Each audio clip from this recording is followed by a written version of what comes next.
మల్లిక stage మీద performance చేస్తూ ఉంటుంది. ఇంతలో బుజ్జి మల్లికని చూసి చెల్లి అని చెప్పేసి అయితే చాలా గట్టిగా అరుస్తూ ఉంటాడు. ఆ మాటలు వినగానే అక్కడ ఉన్న రమ్య, కేశవ వాళ్ళు అయితే ఏంటి బుజ్జి మాటల్లాగా వినిపిస్తున్నాయే అని చెప్పేసి అయితే అనుకుంటూ అక్కడ ఉన్న బుజ్జి వైపు అలా చూస్తూ ఉండిపోతారు.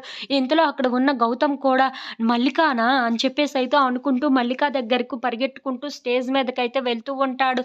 ఇంతలో అక్కడ ఉన్న బుజ్జి మల్లిక దగ్గరికి వెళ్లి చెల్లి చెల్లి అని చెప్పేసైతే తన చెయ్యి పట్టుకొని మరి తన పచ్చబొట్టుని చూస్తూ ఉంటాడు.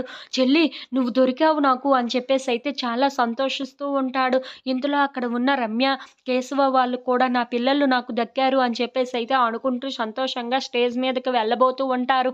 ఇంతలో అక్కడ ఉన్న మల్లిక "అన్నయ్య" అని చెప్పేసైతే అంటూ బుజ్జిని చాలా గట్టిగా హగ్ చేసుకుంటూ ఉంటుంది. ఇంతలో స్టేజ్ మీదకైతే గౌతమ్ కూడా వచ్చి "అమ్మా మల్లిక" అని చెప్పేసైతే అంటూ మల్లిక దగ్గరకు పరిగెట్టుకుంటూ వెళ్తూ ఉంటాడు.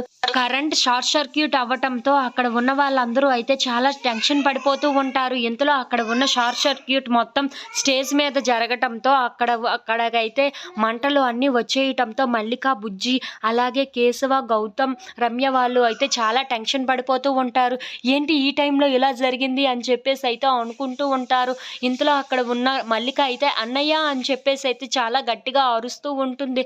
అక్కడ ఉన్న గౌతమ్ అయితే "అమ్మ మల్లిక ఎక్కడ ఉన్నావు నువ్వు" అని చెప్పేసి అయితే మల్లికని తీసుకొని పక్కకు వెళ్ళిపోతూ ఉంటాడు. అది చూసి అక్కడ ఉన్న కేశవ అయితే "బుజ్జి, మల్లిక" అని చెప్పేసి అయితే వాళ్ళిద్దరి కోసం గట్టిగా అరుచుకుంటూ రమ్య వాళ్ళిద్దరూ అక్కడికి వస్తూ